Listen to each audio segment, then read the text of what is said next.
Bueno, Tata, muchísimas gracias. Tenemos un invitado muy especial, el doctor Jorge Ospina Sardi, es ministro de Desarrollo Económico y gran escritor sobre temas económicos. Doctor Jorge Ospina Sardi, muy buenos días. Doctor Fernando, ¿cómo le va? Muy buenos días. Pues nos va bien hasta donde se puede. Doctor Ospina, la inflación y la recuperación económica. ¿Cómo combatir la inflación sin afectar la recuperación económica? ¿Qué piensa usted? Bueno, Fernando, esa es una pregunta bastante difícil.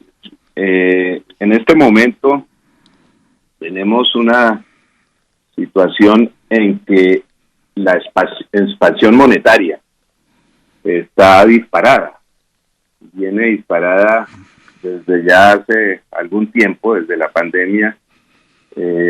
Los gobiernos, no solamente en Colombia, sino en todo el mundo, se dedicaron a hacer toda clase de emisión monetaria, una emisión monetaria gigantesca, para estimular las economías después del golpe tan tremendo que recibieron con la pandemia. En el caso de Colombia, sanciones monetarias del 18%, del 20%, y de la liquidez ampliada del 12 al 15% consistentemente. Y eso ha llevado a que la actividad económica, el rebote que se dio después de la pandemia, fuera pues bastante interesante. La economía empezó a crecer a tasas que actualmente están como del 10% al año. Pero paralelamente con eso se ha iniciado un proceso inflacionario que apenas está en sus comienzos, pienso yo, y que representa pues un efecto de esa expansión monetaria. Y las autoridades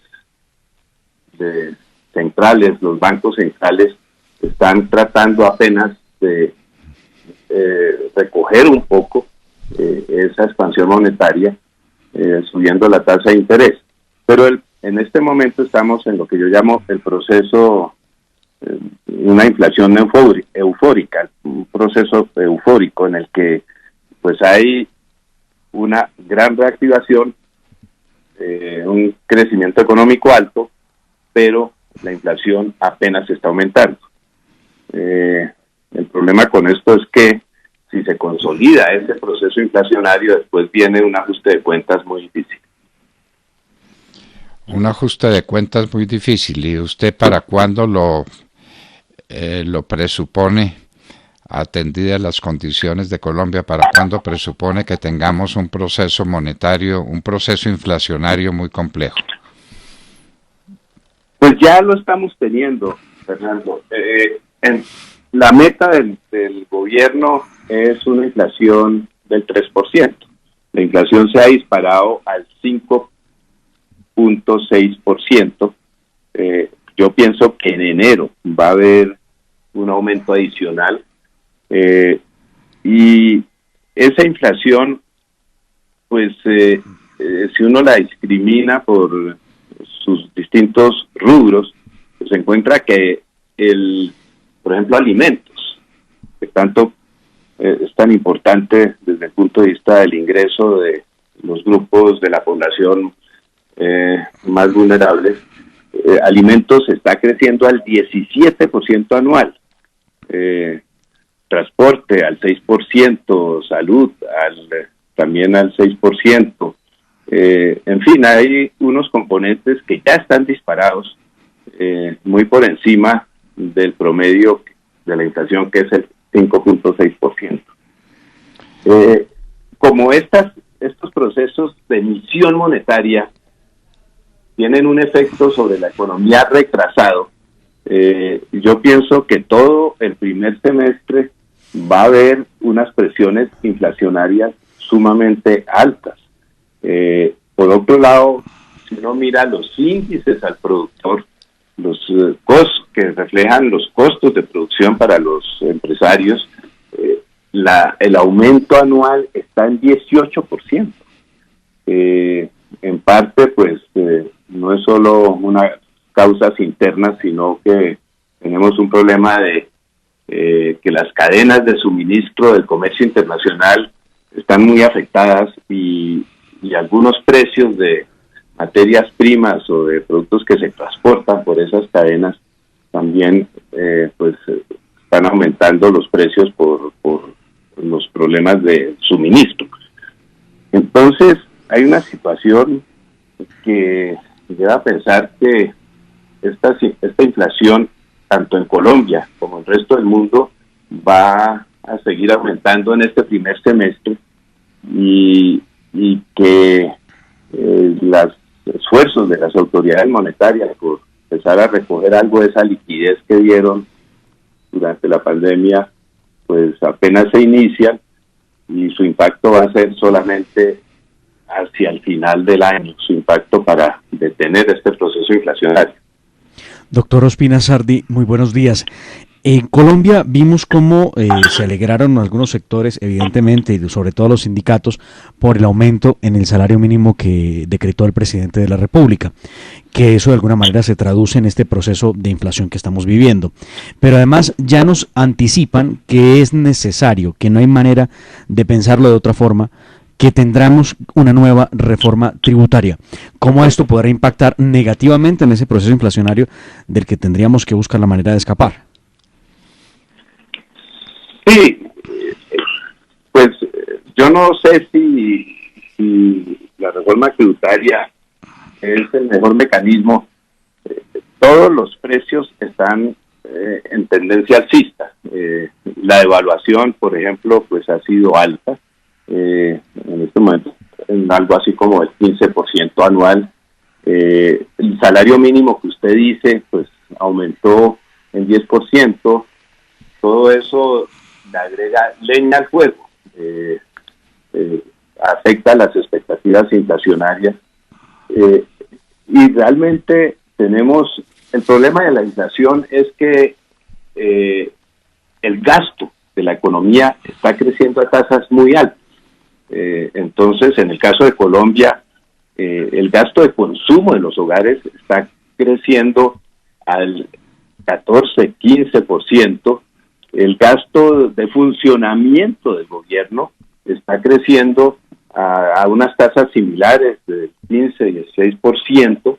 Entonces, lo que uno ve es que todo está disparado. En el caso de ese consumo excesivo se refleja en desbalances en la macroeconomía. El déficit fiscal está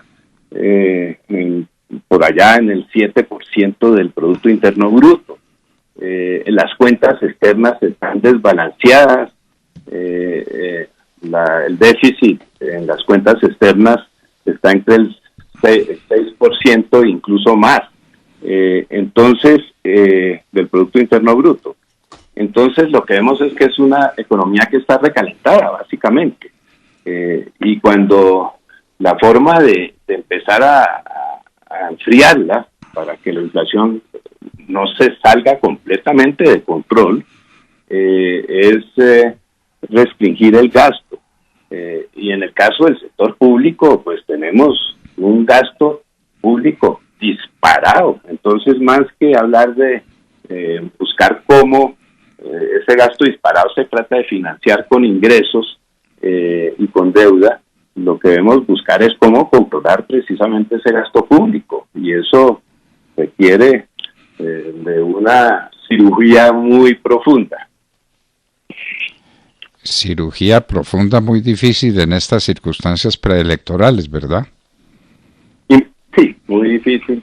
Y en el caso de este gobierno, pues uno vio, lo que se ha visto es que el gobierno ya tomó la decisión de llegar al 7 de agosto con niveles de gasto público y con niveles de expansión monetaria y de consumo de hogares, pues disparados. Yo creo que el gobierno no está haciendo, ni va a hacer de aquí al 7 de agosto, ni tiene probablemente las posibilidades políticas de detener el proceso.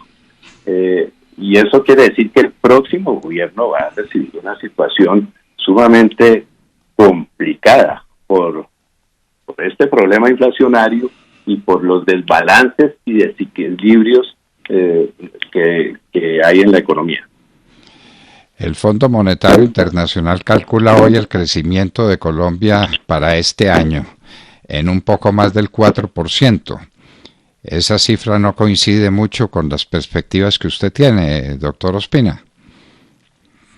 Esa cifra, yo tengo un crecimiento del 3.7% para este año, y si llega un gobierno pues serio y responsable en el manejo económico, es inevitable que hacia el año 2023 haya una desaceleración por el ajuste que hay que hacer.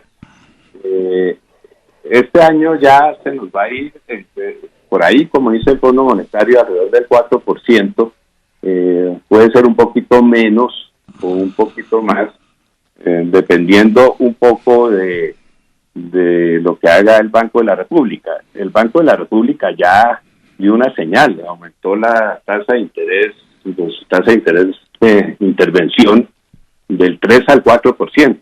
Todo el mundo estaba pidiendo, el presidente incluso, de que el aumento fuera más leve que ese, pero el banco debe estar muy preocupado con la inflación que se viene ahora en enero, y lo aumentó en un punto, no en 0.50 o 0.25, que eran los aumentos que generalmente hacía cuando empezaba el proceso de aumentar su tasa de interés. Entonces va a depender un poco de lo que se haga a nivel de la Junta del Banco de la República. Usted mencionó el tema del próximo gobierno, y es que esa es una circunstancia que se suma a todas las que usted menciona. Esos desbalances, esos déficits, ese exceso de gasto, todo está muy ligado al tránsito que se haga al próximo gobierno, ¿no le parece? Sí, Fernando, usted tiene razón, y ahí hay un aspecto interesante. En este momento, digamos, el exceso de gasto es por el lado del consumo más que por el lado de la inversión. La inversión está retraída. Entonces, tenemos un exceso de consumo, y la inversión está afectada un poco también por la incertidumbre política. Entonces, otro de los retos que va a tener el próximo gobierno es cómo incentivar nuevamente la inversión, y sobre todo la inversión privada, porque sin inversión privada, que es una de las que ha jalonado el crecimiento económico de Colombia en este siglo, en los mejores momentos, sin eso, sin inversión privada, pues no hay un crecimiento sostenible, y dentro de la inversión privada, la inversión extranjera es muy importante. Entonces, el próximo gobierno va a tener ese desafío de cómo reactivar la inversión, y especialmente la inversión privada, porque por el lado de la inversión pública pues no hay mucho campo de maniobra, dado que el déficit fiscal es gigantesco. Y sí, pues el desafío de corregir los desequilibrios y de evitar que esos desequilibrios se sigan traduciendo en aumentos insostenibles del endeudamiento, de la deuda externa y de la deuda interna. Colombia ya tiene unos niveles donde no hay mucho margen para usar la deuda como un instrumento para financiar su gasto. Entonces, hay que estimular el ahorro. Es un cambio, toca hacer un cambio en el modelo de manejo macroeconómico que tenemos, y como usted insinuaba, hacer ese cambio en términos políticos, lograr el apoyo de la población para hacer ese cambio, es todo una hazaña. Bueno, y saber que hay tanta gente que quiere ser presidente de la República, ¿no? Sí, pero, no, y realmente el tema, digamos, si nosotros elegimos un gobierno irresponsable, un gobierno que no le interesa hacer digamos, esa rectificación que tan urgente requiere la economía colombiana. Pues, y como ya estamos en unos niveles donde no hay margen de maniobra, pues la economía, con un gobierno irresponsable, después del 7 de agosto, simplemente se va a una crisis parecida a la que ha tenido, por ejemplo, Argentina y otros países que entran en estas crisis de unos desequilibrios gigantescos y no pueden después salir de eso. Pasa el tiempo y siguen ahí estancadas y con unas economías sin crecimiento, simplemente porque no pueden salir de esos déficits, de esos desequilibrios en los que caen. Colombia está en el umbral de eso.